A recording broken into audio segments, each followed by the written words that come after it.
আমার একটু পদোন্নতি হয়েছে, আমি মন্ত্রী হয়েছি, যেহেতু কাজের দায়িত্ব এসছে বড়, প্রশাসনে গেছি। এই আজকে কথাবার্তা হলো, প্রশাসন কি করছে আমাদের সরকার সেই ব্যাপারে লোককে একটু জানালাম, বাকি সব একই রকম আছে। কাজ এখনো পেন্ডিং রয়েছে, সব কাজের নির্দেশ দেওয়া হয়েছে, কাজ শুরু হয়ে গেছে, যথাসময়ে শেষও হবে। এবং আর্থিক ব্যাপার আছে, টাকা পয়সা নাই, আপনারা জানেন বড় বড় গর্ত করে গেছে আগে সরকার, সেগুলো বোঝাতে হবে। কেন্দ্র সরকারের সঙ্গে কথা হয়েছে, গতকাল আমাদের মুখ্যমন্ত্রী গেছেন কথা বলতে, পলিসি, আর্থিক ব্যাপার। সামনে বাজেট আছে, 18 তারিখ থেকে সেশন আছে, 22 তারিখ বাজেট পেশ হবে। সমস্ত ডিপার্টমেন্টের নতুন করে বাজেট তৈরি হচ্ছে।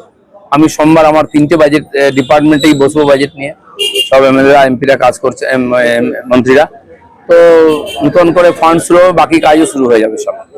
বিভিন্ন জায়গায় ইডি রেড তৃণমূল নেতাদের বাড়িতে যত কমপ্লেন ছিল, যত রকম ভাবে হিংসা হোক, আর্থিক দুর্নীতি হোক, সব তদন্ত হবে, শুরু হয়ে গেছে। সে পুলিশ করবে, ইডি বা বাকি যে সংস্থা আছে সবাই করবে। Cockroach gang, cockroach gang, cockroach Janata পার্টিতে নতুন একটা রোল উঠেছে। ঠিক আছে, অনেকে অনেক কিছুই বলবে, কিন্তু আইনের সামনে সবাইকে আসতে হবে। হয়ে যাবে, সময় হয়ে যাবে।